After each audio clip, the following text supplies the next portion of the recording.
Hello students, welcome to DRD classes. मैं दीपक कुमार आज discuss करूंगा मल्टीप्लिकेशन ऑफ वेक्टर के बारे में, है ना। इससे पहले हमने वेक्टर क्या होता है डिस्कस किया, कंपोनेंट ऑफ वेक्टर, ठीक है ना, type of vector, addition subtraction of vector, ठीक है ना। अब हम लोग लास्ट टॉपिक इसका डिस्कस करने वाले हैं मल्टीप्लिकेशन ऑफ वेक्टर, है ना। तो मल्टीप्लिकेशन ऑफ वेक्टर में जो हमारा फर्स्ट टर्म आएगा, पहला तरीका जो है वह है, उसको बोलेंगे स्केलर प्रोडक्ट,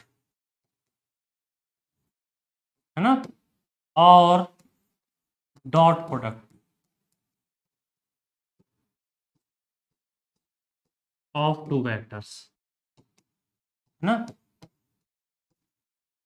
टू वेक्टर। दूसरा है वेक्टर प्रोडक्ट और क्रॉस प्रोडक्ट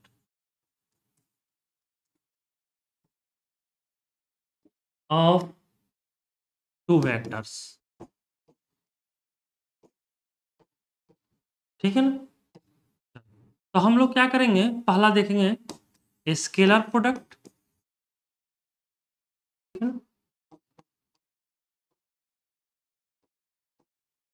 और डॉट प्रोडक्ट। इससे पहले एक चीज हम लोग समझ लेते हैं कि अगर कोई वेक्टर हमारे पास नोट में, अगर कोई वेक्टर है और इसका डॉट ले लें स्केलर के साथ, स्केलर क्वांटिटी के साथ, है ना। हमने एक वेक्टर का डॉट लिया है किसके साथ, एक जो है, ठीक है ना, स्केलर के साथ। तो ये क्या बनेगा, वेक्टर बनेगा, ठीक है। कोई वेक्टर क्वांटिटी ले लिया, उसको स्केलर के साथ हमने मल्टीप्लाई कर दिया तो वेक्टर बन जाएगा। जैसे कोई वेक्टर ए है, एग्जाम्पल, कोई वेक्टर ए है और इसको स्केलर 5 है, 5 स्केलर क्वांटिटी है, नंबर है। अगर इसको मल्टीप्लाई कर दें तो क्या हो जाएगा, 5a। ये जो है हमारे पास बनेगा 5a। ये क्या है, वेक्टर है। तो अगर कोई वेक्टर ले लें उसके साथ डॉट प्रोडक्ट हम स्केलर का लें तो वेक्टर बनता है, ठीक है ना। अगर हम कोई वेक्टर ले लें, है ना, वेक्टर ले लें और डॉट प्रोडक्ट लें वेक्टर के साथ, तो ये क्या बन जाता है, स्केलर बन जाता है। ये ध्यान रखना, वेक्टर ले लिया और डॉट जो लिया नेक्स्ट किसी वेक्टर के साथ लिया तो फिर स्केलर बन जाएगा। जो रिजल्टेंट क्वांटिटी आएगा वो क्या आएगा, स्केलर आएगा। लेकिन यदि वेक्टर है और उसको किसी स्केलर से डॉट प्रोडक्ट लें तो वो वेक्टर बनेगा, रिजल्टेंट जो आएगा वो वेक्टर आएगा। चलो ये बात हम लोग समझ गए। अब हम लोग फर्स्ट में देखेंगे स्केलर प्रोडक्ट और dot product of two vector, है ना। हम लोग नेक्स्ट में बात करेंगे स्केलर प्रोडक्ट और dot product of two vectors, ठीक है ना। अगर हम दो वेक्टर ले लें, वेक्टर ए और दूसरा वेक्टर बी, और दोनों के बीच एंगल ले लें थीटा, क्या ले लिया, थीटा। तो हमारे पास क्या आएगा, यदि दो वेक्टर का डॉट प्रोडक्ट लें या स्केलर, तो हम यहाँ लिखेंगे A vector A dot vector B is equal to क्या होता है, मैग्नीट्यूड ऑफ प्रोडक्ट ऑफ, हम ऐसे लिख लें, product of magnitude of vector A and vector B and cosine of their included angle theta. इसी को हम, यदि हम ऐसे लिख सकते, ऐसे भी लिख सकते हैं इसको, product of magnitude of vector A, तो ए का मैग्नीट्यूड इंटू बी का मैग्नीट्यूड का प्रोडक्ट इंटू कॉस थीटा। तो A dot B is equal to आएगा ए का मैग्नीट्यूड इंटू वेक्टर बी का मैग्नीट्यूड इंटू कॉस थीटा। अब जैसा कि हम जानते हैं यार, ए का जो मैग्नीट्यूड हो तो ए भी लिख सकते हैं और बी का जो मैग्नीट्यूड है उसको बी भी लिख सकते हैं। तो हमारे पास क्या आएगा, A dot B is equal to A B cos theta, ऐसे भी लिख सकते हैं, ए बी कॉस थीटा। ठीक है ना, A dot B is equal to A B cos theta. अब यहां देखो केस फर्स्ट में, when theta is equal to 0 degree, जब थीटा को हम लोग 0 डिग्री रखेंगे, ठीक है ना, तो क्या होगा, हम लोग लिखेंगे A dot B is equal to A B cos 0 degree. तो कॉस 0 का वैल्यू तो 1 हो जाएगा ना, तो क्या आ जाएगा A B. A dot B का जो मैक्सिमम वैल्यू होगा वह ए बी के इक्वल हो जाएगा, ये ध्यान रखना। ए डॉट बी का मैक्सिमम वैल्यू क्या होगा, ए बी के इक्वल हो जाएगा। सिमिलरली हम लोग नेक्स्ट में लिखे, तो हम लोग क्या समझ गए, ए डॉट बी क्या आएगा, ए बी कॉस थीटा के बराबर आएगा। अब कोई स्टूडेंट ये सोचता है कि साइन हो सकता है, टेन हो सकता है कॉस के पोजीशन पर, नहीं होगा, क्योंकि डिफाइन है कॉस थीटा, इसलिए A dot B equal to A B cos theta. ठीक है ना, चलो नेक्स्ट हम लोग बात करते हैं, यदि थीटा का वैल्यू है ना, when theta is equal to 90 degree, ठीक है ना, तो 90 डिग्री का मतलब हुआ कि ए डॉट बी जो आएगा वह क्या आ जाएगा, A B cos 90 degree, A B cos 90 degree है ना, कॉस 90 डिग्री, और कॉस 90 का वैल्यू होता है 0, ये तो 0 हो जाएगा ना, A dot B equal to 0। इसका मतलब क्लियर है, यदि एंगल जो है 90 डिग्री, ए और बी के बीच एंगल 90 डिग्री का मतलब क्या हुआ, मतलब हुआ कि ए और बी परपेंडिकुलर हो एक दूसरे के, तो ए डॉट बी का वैल्यू क्या आ जाएगा, 0। Means that vector A and vector B are perpendicular to each other, then a dot b is equal to 0।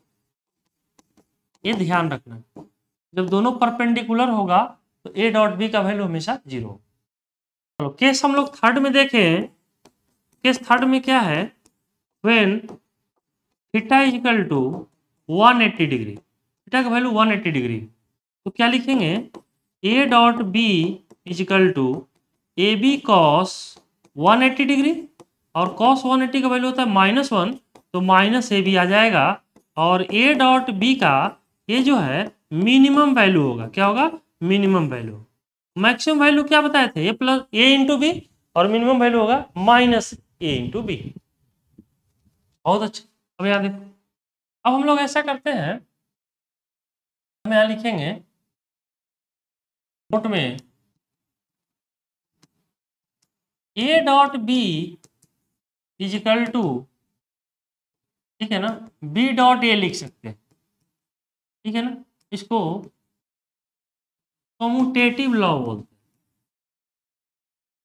ठीक है ना, ये कम्यूटेटिव लॉ, यानी ए डॉट बी का जो वैल्यू आएगा वही बी डॉट ए का आएगा और दोनों इक्वल होगा। ठीक है, चलो नेक्स्ट हमारे पास है, A dot B plus C दिया हो, इसको अपन ऐसे भी लिख सकते हैं, A dot B plus A dot C, इसको बोलते हैं अपन डिस्ट्रीब्यूटिव लॉ। ठीक है ना, distributive.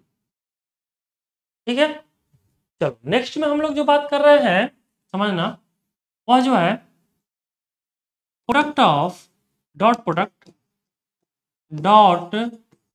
Product of unit vector I, में से लिख लेते हैं, यूनिट वेक्टर आई है ना, और जे के। हम लोग अब डॉट प्रोडक्ट देखेंगे यूनिट वेक्टर आई जे के बाद। तो हम लोग जानते हैं, पिछले क्लास में हम लोग डिस्कस किए हुए हैं कि हमारे पास एक्सिस जो है एक्स एक्सिस है और क्या है वाई एक्सिस है और क्या है Z axis. X axis, Y axis और जेड एक्सिस, ठीक है ना भाई। एक्सिस हमारे पास एक्स एक्सिस, वाई एक्सिस और जेड एक्सिस, ठीक है। अब एक्स एक्सिस के अलावा यूनिट वेक्टर क्या बताया अपन, आई। वाई एक्सिस के अलावा यूनिट वेक्टर जे, और ये जेड होता है, जेड एक्सिस के अलावा यूनिट वेक्टर क्या बताए हैं, के। तो हम लोग यहां लिखेंगे आई, है ना, यहां लिखेंगे जे और यहां लिखेंगे के। क्लियर है। अब हमको क्या करना है, आई डॉट आई का वैल्यू निकालना, ठीक है ना। देखो कैसे करते हैं हम लोग, ऐसा करेंगे कि यहां देखो I dot I equal to I का मैग्नीट्यूड इंटू आई का मैग्नीट्यूड इंटू कॉस थीटा, यही तो होता है फार्मूला। फार्मूला देखो सिंपल, यहां हमने बताया है ना, A dot B equal to A का मैग्नीट्यूड इंटू बी का मैग्नीट्यूड इंटू कॉस थीटा। तो यही कंसेप्ट हम लोग यूज कर रहे हैं यहाँ, है ना। देखो आई का मैग्नीट्यूड, आई का मैग्नीट्यूड कॉस थीटा, तो ये तो यूनिट वेक्टर है तो इसका मैग्नीट्यूड 1 होगा, इसका भी 1 होगा। आई इंटू कॉस, एंगल जो हो जाएगा 0 डिग्री होगा। 0 डिग्री एंगल इसलिए होगा कि एक्स डायरेक्शन में पहला वेक्टर आई है, दूसरा भी वेक्टर एक्स ही डायरेक्शन में है, क्योंकि दूसरा वेक्टर आई है। दोनों वेक्टर सेम डायरेक्शन में हो तो angle between them will be 0 degree. तो हमारे पास आ जाएगा 1 इंटू 1 इंटू 1, मतलब आई डॉट आई का वैल्यू 1 हो जाएगा। क्लियर है, यहां तक समझ में आ गया होगा। चलो नेक्स्ट में हम लोग बात करेंगे, ठीक है ना, नेक्स्ट में हम लोग बात करेंगे और वो है जे डॉट जे के बारे में, है ना। तो मैं लिखेंगे वेक्टर जे डॉट वेक्टर जे, है ना। तो जे का मैग्नीट्यूड आई इंटू जे का magnitude I into cos theta, यही आ जाएगा। तो ये तो unit vector 1 I into 1 I into cos 0 degree. Unit vector का मैग्नीट्यूड 1 होगा और कॉस 0 होगा, क्योंकि जे वेक्टर वाई डायरेक्शन में है और दूसरा भी वेक्टर जे जो है वाई डायरेक्शन में, तो दोनों वेक्टर सेम डायरेक्शन में होगा तो एंगल दोनों के बीच 0 डिग्री आएगा, तो इसलिए हमने यहाँ एंगल रख दिया 0 डिग्री। तो 1 इंटू 1 इंटू 1, है ना, ये क्या आ जाएगा 1, यानी जे डॉट जे का वैल्यू 1 आ जाएगा। उसी तरह हम लोग लिखेंगे के डॉट के डॉट के क्या आ जाएगा, के का मैग्नीट्यूड अगेन के का मैग्नीट्यूड इंटू आई इंटू कॉस 0 डिग्री। तो भाई ये हो जाएगा 1 इंटू 1 आई इंटू कॉस 0 1, तो क्या आता है 1। के जो है दोनों के वेक्टर किधर होगा, जेड डायरेक्शन में होगा, और जेड डायरेक्शन में दोनों वेक्टर है, यानी दोनों सेम डायरेक्शन में हो गया तो एंगल दोनों के बीच 0 डिग्री आ गया। यानी हम इसको ऐसे भी लिख सकते हैं, समझना, आई डॉट आई जे डॉट जे के डॉट के इजिकल टू 1। यानी एक बात तो क्लियर है कि यदि दो सिमिलर यूनिट वेक्टर के बीच हम लोग डॉट प्रोडक्ट लें, दो सिमिलर यूनिट वेक्टर के बीच डॉट प्रोडक्ट लें, उसका वैल्यू हमेशा 1 होगा, ये ध्यान रखना। चलो अब आगे हम लोग देखते हैं आई डॉट जे। आई डॉट जे जो होगा, आई का मैग्नीट्यूड जे का magnitude into cos 90 degree.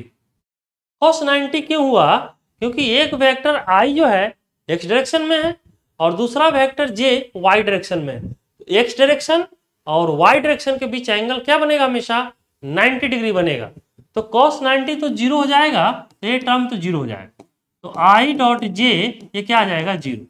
Similarly जे डॉट के बारे में हम लोग देखें तो जे का मैग्नीट्यूड इंटू के का मैग्नीट्यूड इंटू कॉस 90 डिग्री। क्यों, क्योंकि जे जो होगा वह वाई डायरेक्शन में होगा और के किधर होगा, जेड डायरेक्शन में। तो वाई और जेड के बीच एंगल हमेशा 90 डिग्री होगा, तो cos 90 ये टर्म 0, ये भी 0 हो जाए। उसी तरह हम बात करें k डॉट आई का, तो k का मैग्नीट्यूड लिख सकते हैं, i का मैग्नीट्यूड लिख सकते हैं आई इंटू कॉस 90 डिग्री, क्योंकि यहाँ भी 90 है एंगल, ये भी 0 हो जाए।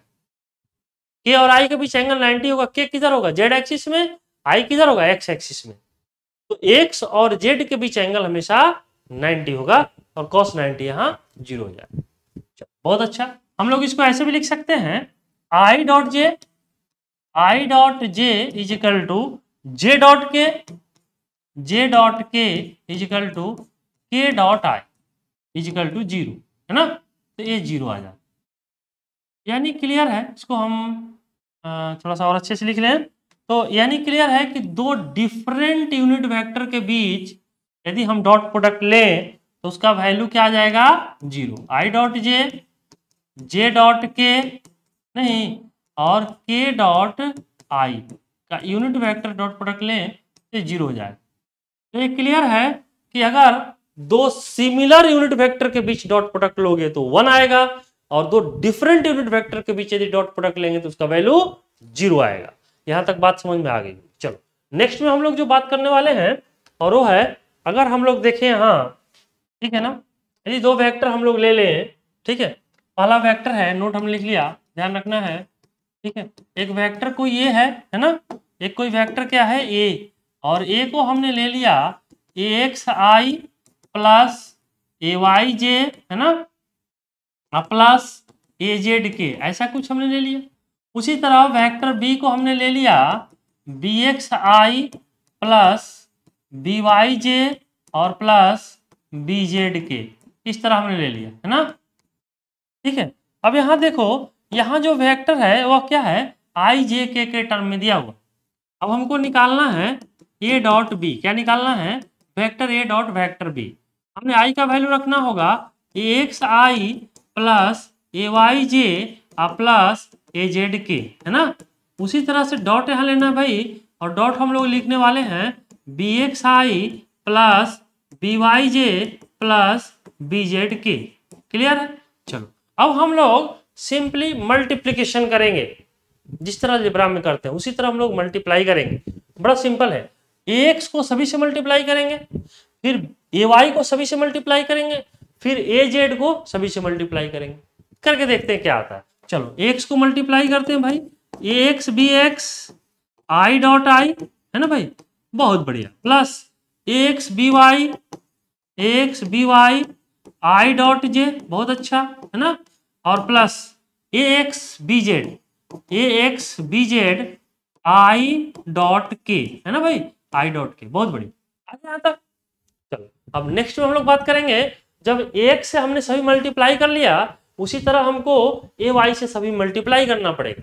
चलो तो ए वाई से मल्टीप्लाई कर लेते हैं, प्लस ए वाई से करो ए वाई बी एक्स, है ना, इंटू जे डॉट आई, बहुत बढ़िया, plus A Y B Y, है ना, और जे डॉट जे, बहुत अच्छा, प्लस ए वाई बी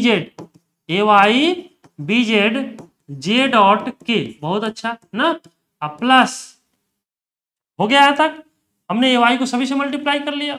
अब चलो ए जेड को मल्टीप्लाई कर लेते हैं, ए जेड को सभी मल्टीप्लाई करेंगे तो करो ए जेड बी एक्स, है ना, ए जेड बी एक्स, बहुत अच्छा, A Z B X K dot I plus A Z B Y K dot J plus A Z B Z K dot K, बहुत अच्छा, के डॉट के। अब हमने बताया है, यहाँ ध्यान रखना है, हमने क्या बताया है कि यदि सिमिलर यूनिट वेक्टर के बीच डॉट प्रोडक्ट लेंगे तो 1 आएगा और डिफरेंट यूनिट वेक्टर के बीच डॉट प्रोडक्ट लेंगे तो 0 आएगा। चलो तो यहाँ क्या है आई डॉट आई, तो इसका तो वैल्यू 1 हो जाएगा, कोई बात नहीं, देखेंगे। आई डॉट जे तो 0 हो जाएगा ना, क्योंकि आई डॉट जे 0 मल्टीप्लाई करेंगे तो 0 आ जाएगा, बहुत बढ़िया, है ना। चलो अब इसको देख लेते हैं, आई डॉट के डिफरेंट है, ये भी 0 हो जाएगा, बहुत अच्छा, जे डॉट आई डिफरेंट है, ये भी 0 हो जाएगा, है ना। और देखो जे डॉट के, ये भी डिफरेंट यूनिट वेक्टर है, डॉट 0 हो जाएगा। उसी तरह डिफरेंट यूनिट वेक्टर यहाँ भी है, ये भी क्या हो जाएगा 0। यहाँ भी डिफरेंट यूनिट वेक्टर है, इसका वैल्यू 0 आ जाएगा। यानी डिफरेंट यूनिट वेक्टर जहां जहां भी डॉट प्रोडक्ट में रहेगा उसका वैल्यू 0 आ गया। तो अब हम लोग के पास क्या रिजल्ट आया, देखो हमारे पास रिजल्ट आया एक्स बी एक्स, बहुत अच्छा, एक्स बी एक्स और आई डॉट आई तो 1 ही हो जाएगा, प्लस अब यहाँ देखो ए वाई बी वाई, है ना, और जे डॉट जे तो 1 ही हो जाएगा, plus A Z B Z, है ना, ए Z B Z K dot के 1 ही हो जाएगा। तो हम लोग क्या लिखेंगे यहाँ, अगर हम लोग फाइनली लिखें तो हमारे पास क्या आता है, A dot B is equal to, ध्यान देना है, ए एक्स, है ना, B X plus A Y B Y, है ना, A Y B Y plus A Z B Z, यही आएगा, X B X plus A Y B Y plus A Z B Z, है ना, यही आ जाएगा हमारे। अब हमने क्या देखा इसमें, समझना, हमने देखा यहाँ आई का देखो इतना याद करने की जरूरत नहीं है, ये कैसे आया मैंने बता दिया, आपको फ्रीक्वेंटली याद क्या रखना है, जब भी आई जे और के टर्म में वेक्टर दिया हो, जब भी आई जे और के टर्म में वेक्टर दिया हो और दोनों का डॉट प्रोडक्ट पूछता है, तो हम लोग क्या करेंगे, तो हम लोग हमेशा आई के कोफिशिएंट को आई के कोफिशिएंट से मल्टीप्लाई करेंगे, ध्यान रखना, जे के कोफिशिएंट को जे के कोफिशिएंट से मल्टीप्लाई करेंगे, उसी तरह के कोफिशिएंट को के कोफिशिएंट से मल्टीप्लाई करेंगे। तो यहाँ देखो, यहाँ आई कोफिशिएंट एक्स है, यहाँ आई कोफिशिएंट बी एक्स है, तो हमने लिखा एक्स बी एक्स, बहुत अच्छा। यहाँ देखो, यहाँ जे का कोफिशिएंट ए वाई है, यहाँ जे का कोफिशिएंट बी वाई है, तो हमने रख लिया ए वाई बी वाई। उसी तरह से यहाँ के का कोफिशिएंट ए जेड और दूसरे वेक्टर में के का कोफिशिएंट बी जेड है, तो ए जेड बी जेड, ठीक है ना, ऐसे ध्यान रखना, डायरेक्टली इसको इसी फॉर्म में याद रखना, ठीक है। यहां तक हम उम्मीद करते हैं समझ में आया हो।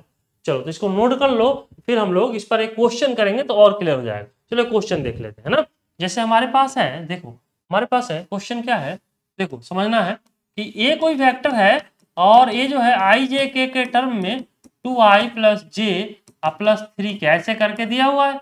उसी तरह कोई वेक्टर बी है, वह दिया है आई प्लस जे माइनस 2 के ऐसे करके दिया हुआ। हमको निकालना है फाइंड ए डॉट बी, क्या निकालना है, ए डॉट बी, है ना। हम लोग क्या करेंगे, देखो इसको कैसे सॉल्व करते हैं, बहुत सिंपल है, हमको निकालना है A dot B, A dot B हमने लिख लिया। अब ए का वैल्यू रख लो भाई 2i प्लस जे प्लस 3 के, है ना, और डॉट बी का वैल्यू रखो, बी का वैल्यू क्या है i प्लस जे माइनस 2 के, ये बी का वैल्यू, बहुत बढ़िया। अब यहाँ देखो, अब हमको इसको सभी से मल्टीप्लाई नहीं करना है, मतलब 2i टर्म को सभी टर्म से मल्टीप्लाई नहीं करना है, और उसी तरह जे को ऐसे भी किया सकता है, बट उतना करने की जरूरत ही नहीं है। हमको करना क्या है, जैसे हमने भी बताया था कि हमेशा आई के कोफिशिएंट को दूसरे वेक्टर के आई कोफिशिएंट से मल्टीप्लाई कर लो। चलो तो हम ऐसे ही करने वाले हैं, यहाँ आई का कोफिशिएंट 2 है, यहाँ आई का कोफिशिएंट क्या है 1, प्लस यहाँ जे का कोफिशिएंट क्या है 1, कुछ नहीं दिया तो 1 मानते हैं, यहाँ जे का कोफिशिएंट क्या है 1 तो 1, अब प्लस के का कोफिशिएंट क्या है 3, यहाँ के का कोफिशिएंट -2, तो हो जाएगा 2 + 1 -6, है ना, ये कितना आ जाता है -1। तो ए डॉट बी का वैल्यू इस केस में क्या आ जाएगा -1 आ जाएगा। क्लियर है यहाँ तक कोई डाउट है तो पूछो। जो हमने अभी बताया कि आई जे और के टर्म में अगर दिया हो तो हमेशा आई को आई के साथ, जे को जे के साथ और के को के साथ मल्टीप्लाई करेंगे, उसी कंडीशन पर हमने हम लोग जो डिस्कस कर रहे थे, ए डॉट बी का वैल्यू हमने निकाल लिया, -1 आ गया ना। अब यहाँ देखो, यहाँ हमको निकालना है find A dot B if A equal to I plus J -5 K और B equal to 3i plus J plus K, है ना। तो जैसे हमने इसको निकाला था वैसे ही आप इसको सॉल्व कर सकते हो। आई के कोफिशिएंट को आई से मल्टीप्लाई करो, जे को जे के साथ और के को के साथ, इसको सॉल्व करके बताओ कितना आ रहा है, सॉल्व करो, बहुत ही सिंपल है ना, सबसे हो जाना चाहिए। अब हम लोग क्या करते हैं, देखो तो यहाँ जो है आई का कोफिशिएंट क्या है 1, यहाँ आई का कोफिशिएंट क्या है 3, तो 1 × 3 कर लो। यहाँ जे का कोफिशिएंट 1 है, यहाँ जे कोफिशिएंट 1, तो 1 × 1, यहाँ के कोफिशिएंट -5, यहाँ के कोफिशिएंट 1, तो -5 × 1, सबको ऐड कर दो, ठीक है ना। उम्मीद करते हैं सबसे सॉल्व हो गया, ठीक है ना। चलो नेक्स्ट में हम लोग देखते हैं, अब हम लोग बात करेंगे component of vector A along vector B, या फिर इसी को हम लोग बोलते हैं projection of vector A along vector B, ठीक है ना। एक वेक्टर बी हमने लिया है जो इस डायरेक्शन में है, ठीक है ना, और एक वेक्टर ए इस डायरेक्शन में। यदि यहाँ एंगल यदि थीटा है, ये एंगल क्या है थीटा है, ठीक है ना, तो इसका प्रोजेक्शन क्या होगा या फिर कहें कंपोनेंट क्या होगा बी के अलोंग, तो ये वेक्टर ए है, तो बी के अलोंग क्या करना पड़ेगा, इसका एक कंपोनेंट बी के अलोंग लेना पड़ेगा। तो जिसके साथ एंगल बनाएगा कोई भी वेक्टर वो कॉस कंपोनेंट होता है। पिछले क्लास में हम लोग डिस्कस किए हुए हैं कि कोई वेक्टर ए ले लिया और यहाँ एंगल थीटा है, तो जिसके साथ एंगल बना रहा होता है उसको क्या लिखते थे, ए कॉस थीटा, और इसके परपेंडिकुलर ए साइन थीटा, यही तो होता था।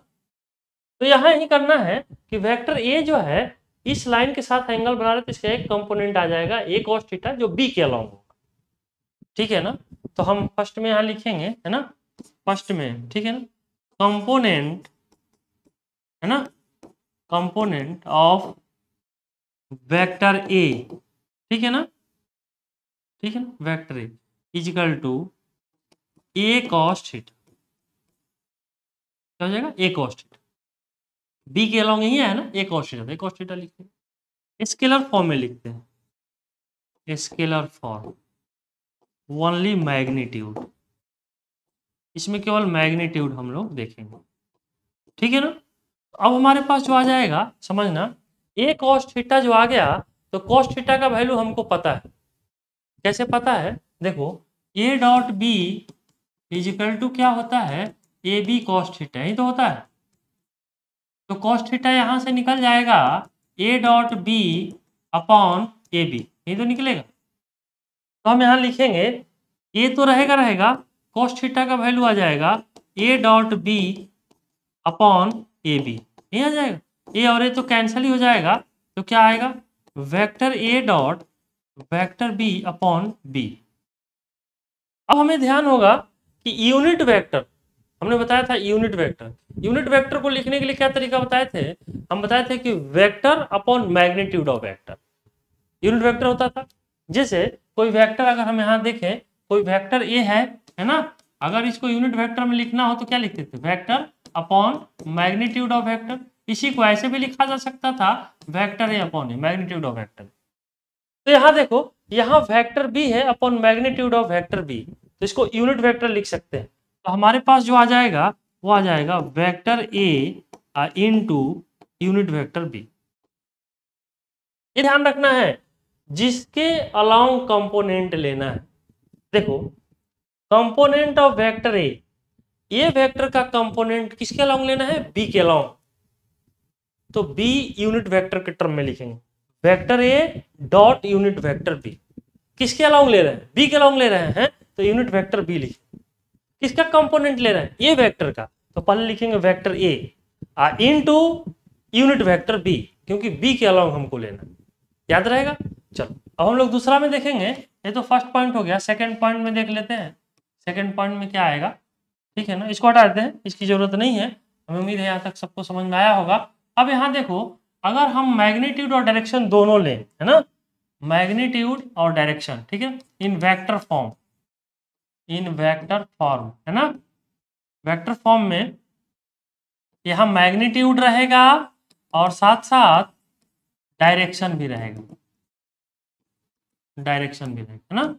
इस फॉर्म में हम लोग लें तो क्या आएगा, समझना, हमारे पास ए कॉस थीटा तो है ही, है ना, ए कॉस थीटा तो है ही, ए कॉस थीटा इनटू इनटू, और बी के अलोंग यूनिट वेक्टर से मल्टीप्लाई कर दें, बी के अलोंग यूनिट वेक्टर से मल्टीप्लाई कर दें तो वेक्टर में कन्वर्ट हो जाएगा।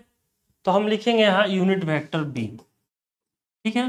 यूनिट वेक्टर से मल्टीप्लाई करने से क्या फायदा होगा बताओ, ये फायदा होगा कि हमको डायरेक्शन तो मिल जाएगा, मैग्नीट्यूड में कोई चेंज नहीं होगा, ये हम डिस्कस किए थे जब यूनिट वेक्टर बता रहे। तो हमको बी के अलोंग चाहिए होगा वेक्टर फॉर्म में, तो ये कॉस थीटा तो इसका कंपोनेंट है ही, यदि हम इसको यूनिट वेक्टर से मल्टीप्लाई कर दें इसका डायरेक्शन मिल जाएगा। यूनिट वेक्टर बी हमने ले ली, ए कॉस थीटा को हमने लिखा है, ए कॉस थीटा को क्या लिखे हैं, A dot vector unit vector B, A cos theta का वैल्यू देखो कैलकुलेट करके ही आया है, vector A dot unit vector B, है ना, इनटू यहाँ यूनिट वेक्टर बी, तो वेक्टर फॉर्म में ही आ जाएगा। ध्यान रखना है, ये vector A dot unit vector B ये स्केलर फॉर्म में होगा, और vector A dot unit vector B into again unit vector B, यह जो होगा डायरेक्शन इसमें आ जाएगा, यानी यह जो होगा वेक्टर फॉर्म में हो जाएगा। तो यहां तक समझ में आ गया होगा, इस पर क्वेश्चन करेंगे तो और अच्छे से क्लियर हो जाएगा। तो क्वेश्चन देखते हैं इस पर, है ना। तो यहाँ तक आप नोट कर लो, फिर क्वेश्चन देखते हैं। बहुत अच्छा, चलो नेक्स्ट हम लोग देखेंगे, ठीक है ना। देखो यहाँ क्या दिया हुआ है, ए का वैल्यू दिया हुआ है वेक्टर में, ए का वैल्यू दिया हुआ आई जे के टर्म में, बी का वैल्यू दिया आई जे के टर्म में। हमसे पूछ रहा है कि स्केलर प्रोडक्ट ऑफ वेक्टर बताइए, जिससे पहले वाला क्वेश्चन किए थे। स्केलर प्रोडक्ट ऑफ वेक्टर में हम लोग क्या कर रहे हैं समझना, हमने बताया है कि vector A dot vector B हमसे पूछ रहा है ना।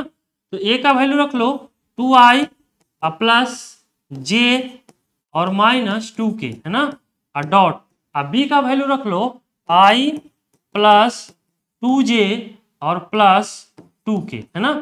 हमने क्या बताया, हमने बताया है कि हमेशा i के कोफिशिएंट को i के कोफिशिएंट के साथ मल्टीप्लाई करो, j के कोफिशिएंट को j के कोफिशिएंट के साथ मल्टीप्लाई करो, k के कोफिशिएंट को k के कोफिशिएंट के साथ मल्टीप्लाई करो, ठीक है ना।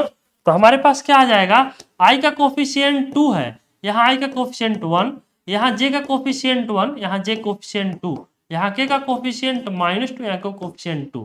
तो ये कितना आ जाता है 2 + 2 - 4, है ना। तो ये क्या आ जाएगा 0, ठीक है ना। तो ए डॉट बी का वैल्यू इसमें 0 आ जाएगा। बहुत बढ़िया।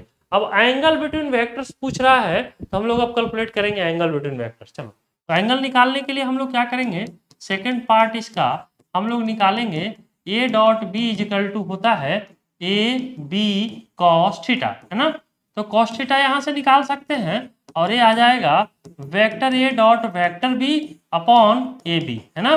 तो ए डॉट बी का वैल्यू हम निकाल चुके 0 अपॉन ए बी, है ना। तो भाई ये तो 0 आ जाएगा, तो कॉस थीटा यहाँ 0 का मतलब हो गया कॉस 90 डिग्री। तो थीटा का वैल्यू कितना आ जाएगा 90 डिग्री। यही हमसे पूछ रहा था कि थीटा का वैल्यू आप बताइए कितना होगा, एंगल क्या होगा दोनों वेक्टर के बीच। तो एंगल जो आया वह 90 डिग्री आया, यानी दोनों वेक्टर परपेंडिकुलर होगा, तो ये दोनों वेक्टर दिया हुआ। क्लियर है। चलो नेक्स्ट में हमको थर्ड पार्ट में पूछ रहा है component of vector B along A. किसके अलोंग पूछ रहा है, चलो देखते हैं इसको, बड़ा ही सिंपल है। चलो देखो यहाँ हमको पूछ रहा है थर्ड में कह रहा है कंपोनेंट ऑफ वेक्टर, बोलो कंपोनेंट ऑफ, देख लेते हैं एक बार, component of vector B along vector A. अभी हमने यहाँ पढ़ा है कि जिसके अलोंग, बी के अलोंग यदि हमसे पूछता है कंपोनेंट, तो बी यूनिट वेक्टर के टर्म में लिखेंगे आई इनटू वेक्टर ए, ठीक है ना। यहाँ इसी टर्म में हम लोग ऐसे कर लेंगे कि हमसे पूछ रहा है component of vector B along A, यानी ए के अलोंग पूछ रहा है तो ए यूनिट वेक्टर होगा। हम लिखेंगे component of vector B along A, है ना। तो ए के अलोंग पूछ रहे तो वेक्टर बी रहेगा, और जिसके अलोंग पूछ रहे हैं उसको यूनिट वेक्टर के टर्म में रख लो भाई। यूनिट वेक्टर आ गया, है ना, इनटू, अगर वेक्टर फॉर्म में लिखना है तो अगेन यूनिट वेक्टर से मल्टीप्लाई कर लो। तो वेक्टर बी रखो, वेक्टर बी क्या है देख लेते हैं हम लोग। यहाँ वेक्टर बी दिया हुआ i + 2j + 2k, तो हम लोग यहाँ लिखेंगे i + 2j + 2k, ये वेक्टर हो गया। अब देखो, अब ए को यूनिट वेक्टर में कन्वर्ट करना है, तो ए वेक्टर हमको दिया है 2i + j - 2k, और किसी वेक्टर को यूनिट वेक्टर में कन्वर्ट करना हो तो क्या करते हैं, लिखते हैं vector upon magnitude of vector. तो पहले वेक्टर लिख लो 2i + j - 2k, है ना, 2i + j, है ना, और -2k, ये आ गया। बहुत बढ़िया। अब divided by magnitude of vector, magnitude इसका क्या आ जाएगा, i के कोफिशिएंट का स्क्वायर, j के कोफिशिएंट का स्क्वायर, k के कोफिशिएंट के स्क्वायर का रूट, यही आ जाएगा ना। इनटू, ये तो आ गया, ठीक है ना, इनटू अगेन यूनिट वेक्टर रखना है, तो हो जाएगा 2i + j - 2k आ जाएगा, और डिवाइडेड बाय ये सेम आएगा 4 4 8 9, यानी ये 3 हो जाएगा, है ना, 9 का रूट 3। ये सेम चीज यहाँ रहेगा, और इसको सॉल्व करते हैं तो 3 आता है, तो डायरेक्ट लिख लीजिए 3, कोई दिक्कत नहीं है। अब यहाँ देखो, यहाँ इसका डॉट प्रोडक्ट ले लो, 2 × 1 प्लस यहाँ डॉट 2 × 1, ठीक है ना, जे को जे के साथ और के को के साथ, 2 × -2 अपॉन, और ये तो 3 हो जाएगा, आई इंटू ये कितना आ जाएगा 2i + j और -2k, है ना, और डिवाइडेड बाई 3। तो ये टर्म क्या आ जाएगा, ये हो जाएगा 2 + 2 - 4/3 आई इंटू 2i प्लस जे माइनस 2k/3 है ना। तो भाई ये टर्म तो जीरो हो गया ना, 4 और -4 जीरो, यानी टोटल जीरो आ जाएगा। जीरो मल्टीप्लाई करेंगे तो जीरो आ जाएगा, यानी component of vector B along A जो आएगा वो जीरो आएगा। अगला पार्ट हमसे जो पूछ रहा है उसको हम लोग देख लेते हैं। एक कह रहा है component of vector A plus B along B, है ना। तो A plus B along B निकालना है, तो सबसे पहले हम लोग निकालेंगे कंपोनेंट, है ना, component of vector A plus B along, along किस वेक्टर के अलोंग पूछ रहा है देख लेते हैं। तो अलोंग वेक्टर बी, बी के अलोंग, अलोंग वेक्टर बी। ठीक है भाई, इसको हम लोग क्या लिख सकते हैं, हम लोग लिख सकते हैं वेक्टर ए प्लस बी, ये लिख लेंगे, आई इंटू किसके अलोंग पूछ रहा है, तो बी का यूनिट वेक्टर, है ना, आई इंटू वेक्टर फॉर्म में बी का अगेन यूनिट वेक्टर। तो ए प्लस बी हम लोग निकाल सकते हैं, हम लोग थोड़ा इसको डायरेक्टली निकालेंगे, कोई दिक्कत वाली बात नहीं। ए प्लस बी हम लोग यहाँ निकालेंगे, यहाँ लिखते हैं, यहाँ जगह हमारे पास, यहाँ लिख लेते हैं ना। ए प्लस बी यदि हमको निकालना है ना, तो ए प्लस बी यानी दोनों को ऐड कर दो। तो दोनों को ऐड करोगे तो देखो ए वेक्टर बी है, ए वेक्टर ए है ना। देखो ए वेक्टर बी है और ए वेक्टर ए है, तो अपन ऐड करेंगे तो 2i और प्लस आई कितना हो जाएगा भाई, 3i हो जाएगा। ठीक है ना, और प्लस 2j और प्लस जे कितना हो जाएगा, 3j हो जाएगा। और 2k और 2k तो कैंसिल ही हो जाएगा, प्लस माइनस ये तो कैंसिल हो, है ना, इनटू इनटू, है ना। तो a प्लस बी हमने निकाल लिया। अब b का हमको यूनिट वेक्टर निकालना है, तो इसका यूनिट वेक्टर निकालने के लिए क्या करेंगे, i प्लस 2j, है ना, प्लस 2k अपॉन इसका मैग्नीट्यूड आएगा 1 का स्क्वायर इंटू 2 का स्क्वायर प्लस 2 का स्क्वायर, है ना, का रूट इनटू ये सेम चीज, क्योंकि यहाँ हमने क्या रखना, b का यूनिट वेक्टर तो हमने निकाल लिया, vector upon magnitude of vector, और सेम चीज यहाँ भी रखना है। यहाँ रख लो i plus 2j plus 2k, है ना, और डिवाइडेड बाई इसको ऐड कर दो, 2 4 और 4 8 9, ये हो जाएगा 3। ठीक है ना, 4 प्लस 4 8 और 1 9, 9 का रूट 3, यही चीज है, तो हमने इसको डायरेक्ट रख लिया। अब इसको हम लोग ऐसे भी लिख सकते हैं, 3i प्लस 3j हो गया ना, इनटू ये हो जाएगा i plus 2j plus 2k, है ना, और डिवाइडेड बाई 3 आई इंटू ये भी हो जाएगा i प्लस 2j, या नीचे लिख लेते, कोई दिक्कत वाली बात नहीं है, समझना है थोड़ा सा, कोई दिक्कत वाली बात नहीं, यहाँ नीचे लिख लेते। तो नीचे हमारे पास आ जाएगा सेम चीजें हैं, i plus 2j plus 2k/3। अब ऐसा करते हैं ना कि ये दोनों का डॉट प्रोडक्ट ले लेते हैं, ये दोनों का डॉट, तो i के कोफिशिएंट को i से तो 3 × 1 प्लस j के कोफिशिएंट को j से 3 × 2, और k इसमें नहीं है तो k वाले टर्म को छोड़ देते हैं। k इसमें देख रहे हो ना, k इसमें है ही नहीं, यहाँ k है बट इसमें k नहीं है, ठीक है ना, तो k वाले टर्म को छोड़ दो, जब दोनों टर्म रहेगा तभी मल्टीप्लाई छोड़ दो उसको, या फिर यहाँ k 0 मान लो, यहाँ k क्या है 0, तो 0 में इसे मल्टीप्लाई करो तो 0 ही आ जाएगा। तो उससे अच्छा है कि अगर i j का ही टर्म दिया हुआ है दो डॉट प्रोडक्ट के लिए वेक्टर में, तो केवल i और j के कोफिशिएंट से मल्टीप्लाई करो, k को छोड़ दो, है ना, k को छोड़ दिया, बहुत अच्छा।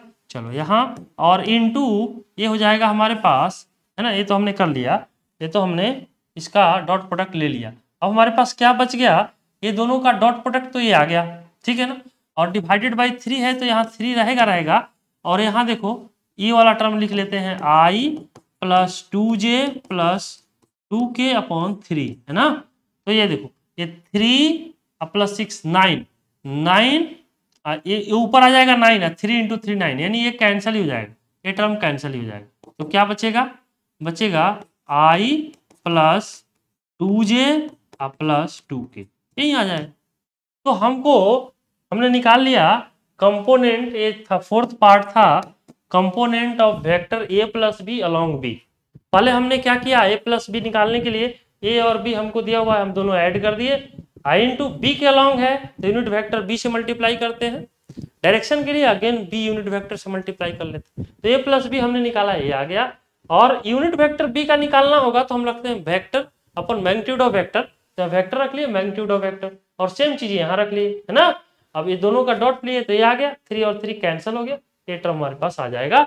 तो इस तरह से हमने component of vector a plus B along B calculate कर लिया। चलो ठीक है, नेक्स्ट में हम लोग बात करेंगे। तो यहाँ तक हमें उम्मीद है कि सबको समझ में आया होगा, ठीक है ना। अगर कहीं डाउट है तो एक बार और वीडियो को देखो, एकदम समझ में आ जाएगा, बहुत ही सिंपल। चलो नेक्स्ट में हम लोग बात करने वाले हैं, है ना। अगला क्वेश्चन हमारे पास है कि ए वेक्टर का वैल्यू दिया हुआ है, बी का दिया हुआ है, सी का दिया हुआ है, डी का, ऐसे करके कुछ वेक्टर दिया हुआ है। हमको एंगल पूछ रहा है ए और बी के बीच, ए और सी के बीच, ए और डी के बीच, है ना। देखो कैसे करते हैं, बहुत सिंपल है। फर्स्ट में हम लोग देखें तो angle between A and B, तो कॉस थीटा हम लोग लिख ले देंगे, तो क्या लिखेंगे, A dot B upon A B, यही तो लिखते हैं, है ना।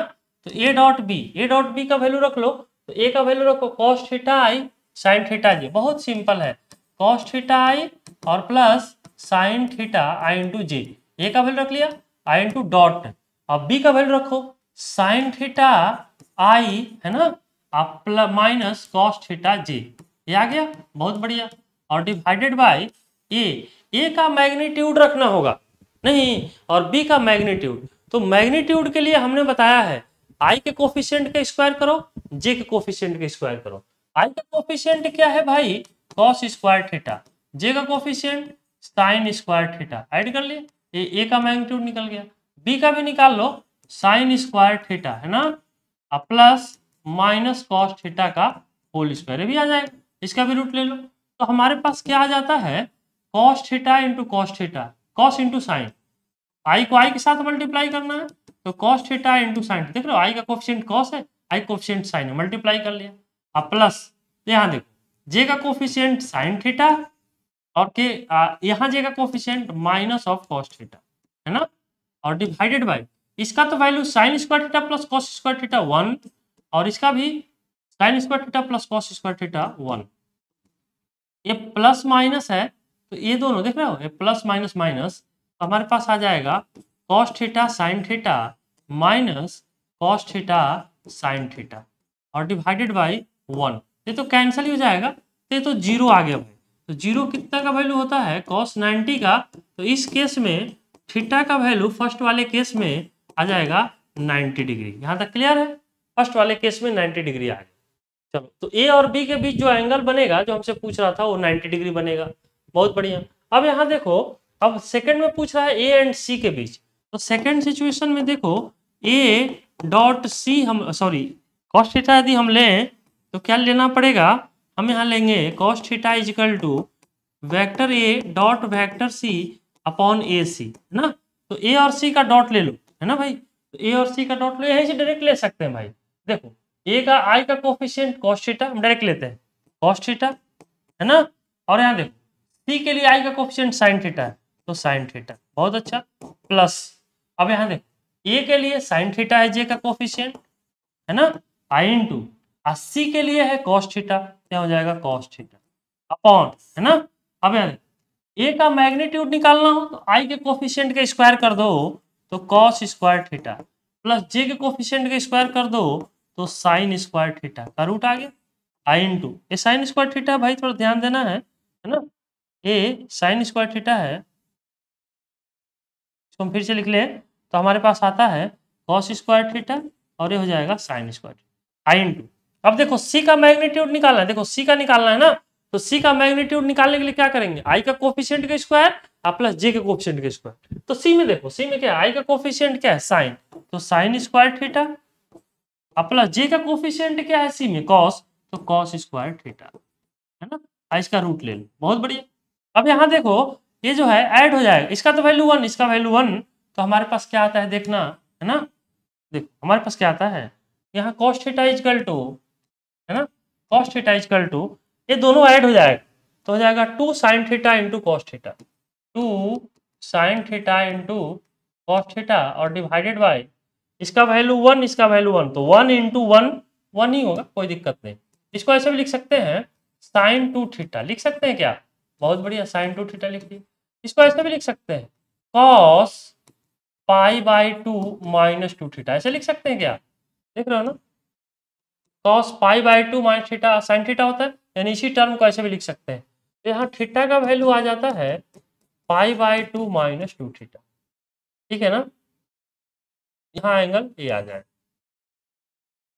हम कुछ अल्फा मान लें, यहाँ थीटा तो दिया हुआ है ना, थीटा के टर्म में तो आ ही रहा है, तो हम इसको कोई कंफ्यूजन न हो इसके लिए हम लोग कुछ इसका वैल्यू मान लेते हैं ना। तो थीटा की जगह कुछ और मान लेंगे, अल्फा मान सकते हो, बीटा मान सकते हो, कोई दिक्कत नहीं है, ताकि कंफ्यूजन ना हो, है ना। तो हम यहाँ लिख लेते हैं, और ये जो आ जाएगा, ठीक है ना, ये जो आएगा, ठीक है, ये जो आ जाएगा हम कॉस अल्फा मान लेते हैं ना, अल्फा मान लो, यहाँ भी अल्फा मान लो, यहाँ भी अल्फा मान लो, यहाँ भी अल्फा मान लो, तो अल्फा का वैल्यू याद, अल्फा क्या है, ए और सी के बीच का एंगल हमने मान लिया, तो अल्फा का वैल्यू याद है ना।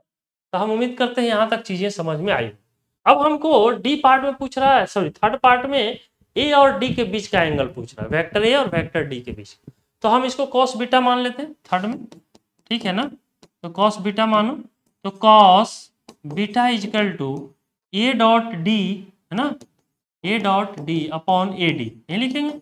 अब डायरेक्ट हम लोग डॉट प्रोडक्ट लेंगे ए और डी का, यहीं से ले देंगे। देखो यहाँ ए का आई का कोफिशिएंट कॉस है और डी का आई कोफिशिएंट कॉस है, तो कॉस इंटू कॉस यानी कॉस स्क्वायर हो जाएगा, ठीक है ना। इसके आई के कोफिशिएंट को इसके आई कोफिशिएंट को मल्टीप्लाई करो, तो cos into cos, cos square theta, ठीक है ना, और प्लस, है ना। अच्छा अब देखो ए के जे का, ये वेक्टर ए में जे का कोफिशिएंट क्या है, साइन थीटा, और वेक्टर डी में जे का कोफिशिएंट क्या है, माइनस साइन थीटा, तो हो जाएगा sine theta into minus of sine theta, minus है ना, और डिवाइडेड बाय ए का मैग्नीट्यूड, तो ए का मैग्नीट्यूड यहाँ निकालें, देखो ए का मैग्नीट्यूड 1 ही आता है ना, √1, क्योंकि देखो इसमें भी ए का मैग्नीट्यूड भाई निकालें cos square theta plus sine square theta, जो 1 ही √1 आएगा तो 1 ही हो जाएगा। अब डी का निकाल के चेक कर लेते हैं, डी का क्या आ जाएगा, cos square theta plus minus of sine square theta, है ना, माइनस ऑफ, माइनस क्या प्लस हो जाएगा, हम यहाँ चाहें तो ऐसे लिख सकते हैं, ध्यान देना है ना, यहाँ लिख सकते हैं क्या, समझो, हम लिख सकते हैं माइनस साइन थीटा का होल स्क्वायर का रूट, ऐसे लिख सकते हैं, ठीक है ना। तो क्या आता है, ये आ जाएगा कॉस स्क्वायर थीटा और plus minus minus sine square theta और डिवाइडेड बाय ये 1 हो जाएगा, और इसका भी cos square theta plus sine square theta 1 ही हो जाएगा, इंटू 1। इसको हम लोग लिख सकते हैं cos 2 theta, cos square theta minus sine square theta का फार्मूला होता है कॉस 2 थीटा, है ना, कॉस 2 थीटा। तो हमारे पास आ गया cos beta equal to, cos beta equal to, यहाँ अच्छे से लिख लेते हैं थोड़ा, है ना, हम लिख लेंगे cos beta equal to cos 2 theta, तो बीटा का वैल्यू कितना आ जाएगा, 2 थीटा, इस केस में एंगल जो आएगा वो 2 थीटा आएगा, यानी तीनों हमारे सॉल्व हो गए, सिंपल है। ए और बी के बीच एंगल 90 डिग्री आया, ए और सी के बीच एंगल π/2 माइनस 2 थीटा आया, ए और डी के बीच एंगल 2 थीटा आया। क्लियर है यहाँ तक, बहुत बढ़िया। चलो नेक्स्ट में हम लोग बात जो कर रहे हैं, अगला क्वेश्चन हम लोगों के पास, चलो नेक्स्ट में हमारे पास इस तरह क्वेश्चंस दिए हुए हैं। पहला है ए वेक्टर और बी वेक्टर का वैल्यू दिया हुआ है, कह रहा है ए और बी परपेंडिकुलर है तो अल्फा का वैल्यू बताओ। तो यहाँ हम लोग सिंपली इजीली सॉल्व कर सकते हैं, क्योंकि हमें पता है क्या कि अगर दोनों वेक्टर परपेंडिकुलर होंगे तो दोनों का डॉट प्रोडक्ट क्या आएगा, 0। तो हम यहाँ लिखेंगे vector A dot vector B is equal to 2i, है ना, और प्लस 3j माइनस अल्फा के, ये आ गया, और डॉट ले लो भाई 4i minus 2j plus 5k, यही आ जाएगा, बहुत बढ़िया। अब i को i से मल्टीप्लाई कर लो, 2 इंटू 4, j को j से करो 3 इंटू माइनस 2, k को k से करो माइनस अल्फा इंटू 5, तो कितना आता है 8 माइनस 6 और माइनस 5 अल्फा, और a डॉट बी तो 0 हो जाएगा, क्योंकि दोनों परपेंडिकुलर है तो a डॉट बी का वैल्यू अपन को 0 रखना पड़ेगा ना। तो ये कितना आ जाएगा, ये हो जाएगा 2 माइनस 5 अल्फा, इधर लेके आओ, तो 5 अल्फा इज इक्वल टू 2, तो अल्फा इज इक्वल टू 2/5, यही आएगा। ये हमको निकालना था कि अल्फा का वैल्यू बताओ, जब दोनों वेक्टर परपेंडिकुलर है तो अल्फा का वैल्यू 2/5 आ जाएगा। क्लियर है। चलो अब यहाँ देखते हैं ये क्वेश्चन क्या कह रहा है कि यदि a plus B A minus B के इक्वल है, मॉड दोनों का, है ना, और यहाँ दोनों यूनिट वेक्टर है, तो हम यहाँ लिखेंगे, बहुत सिंपल है, हम लोग यहाँ लिखेंगे a प्लस बी का मॉड a माइनस बी के मॉड के इक्वल। चलो तो इसका फॉर्मूला रख लो, A square plus B square minus 2ab cos theta, यही हो जाएगा। बहुत बढ़िया। इधर क्या हो जाएगा, ए स्क्वायर, नहीं ये प्लस है तो प्लस रहेगा भाई, यहाँ माइनस है ना, तो हम लोग लिखेंगे A square plus B square minus 2ab cos theta का रूट, यही आ जाएगा। देखो A plus B, A square plus B square minus 2ab cos theta, A minus B, A square plus B square minus 2ab cos theta. अब ऐसा करते हैं कि दोनों तरफ स्क्वायर कर लेते हैं, स्क्वायर करेंगे तो रूट कैंसिल हो जाएगा, तो स्क्वायर कर लो, इसको स्क्वायर कर लिए और इसको भी स्क्वायर कर लिए, ठीक है ना, इसको भी स्क्वायर कर लिया, है ना, तो हमारे पास रूट तो कैंसिल हो जाएगा, तो बचेगा A square plus B square और प्लस 2ab कॉस थीटा, है ना, और यहाँ भी हो जाएगा A square plus B square minus 2ab cos theta, है ना भाई। अब यहाँ देखो, तो A square B square cancel हो जाएगा, इस टर्म को इधर लाओ तो 2ab कॉस थीटा यहाँ पहले से है और इधर आएगा तो प्लस हो जाएगा 2ab कॉस थीटा, तो टोटल बनेगा 4ab cos theta is equal to 0, दोनों ऐड हो जाएगा। तो कॉस थीटा इजिकल टू क्या आ जाएगा, 0/4ab, ये तो 0 ही हो जाएगा और ये हो जाएगा कॉस 90 डिग्री का वैल्यू, तो यहाँ थीटा आ जाएगा 90 डिग्री, है ना, यहाँ से थीटा हमको निकल गया 90 डिग्री, यहाँ थीटा कितना आ गया 90 डिग्री। अब हमको निकालना है ए डॉट बी, क्या निकालना है, ए डॉट, देखो कैसे निकालते हैं, ठीक है ना। नेक्स्ट हम लोग निकालना है फर्स्ट में, और फर्स्ट में है, ठीक है ना, A dot B. A dot B को क्या लिख सकते हैं, ए का मॉड बी का मॉड इंटू कॉस थीटा, तो भाई यूनिट वेक्टर है तो 1 इंटू 1 और कॉस 90 हो जाएगा, थीटा हम लोग निकाल चुके हैं ऑलरेडी, यहाँ थीटा क्या निकाले, देखो थीटा का वैल्यू यहाँ है 90 डिग्री, तो वहाँ थीटा का वैल्यू हमको 90 डिग्री रखना होगा, तो कॉस 90 और कॉस 90 का वैल्यू हो जाता है 0, तो ये टर्म तो 0 हो जाएगा। चलो सेकंड पार्ट हमसे क्या पूछ रहा है, सेकंड पार्ट हम लोग देख लेते हैं, है ना। सेकंड पार्ट में हमारे पास है, देखो A dot A plus B, है ना, तो A dot A plus B, इसको देख लेते हैं, इसको कैसे करना होगा, तो हम लिखेंगे A dot A plus B, A dot A plus vector B, ये आ जाएगा, है ना, इसको मल्टीप्लाई कर, तो ए को ए से मल्टीप्लाई, ए स्क्वायर, ठीक है ना, प्लस ए डॉट बी, ये हो जाएगा। ए स्क्वायर का मतलब हो गया 1, क्योंकि मैग्नीट्यूड यूनिट वेक्टर का 1 होता है, तो 1 का स्क्वायर, इसको लिख सकते हैं ए का मॉड इंटू बी का मॉड इंटू कॉस थीटा, तो हमारे पास आएगा 1 प्लस, इसका तो वैल्यू 1 इंटू 1 और कॉस 90 डिग्री, तो कॉस 90 ये टर्म तो 0 ही हो जाएगा, तो 1 प्लस 0 इजिकल टू 1, तो इस तरह से A dot A plus B का वैल्यू 1 के इक्वल हो जाएगा, है ना। तो इस तरह हमने देख लिया प्रोडक्ट ऑफ वेक्टर क्या होता है और डिफरेंट टाइप क्वेश्चंस भी हमने देख लिए, है ना। तो हमने अभी पहला पार्ट पढ़ा है प्रोडक्ट ऑफ वेक्टर का, क्या पढ़े हैं, स्केलर प्रोडक्ट और डॉट प्रोडक्ट ऑफ वेक्टर। एक पार्ट जो हमारा बचा हुआ है और वो है वेक्टर प्रोडक्ट और क्रॉस प्रोडक्ट ऑफ वेक्टर, तो उसको हम लोग नेक्स्ट क्लास में करेंगे। यहाँ तक आप लोग नोट कर लो, कहीं डाउट है वीडियो को फिर से देखो, पूरी चीजें क्लियर हो जाएगी। आज इतना ही, थैंक यू।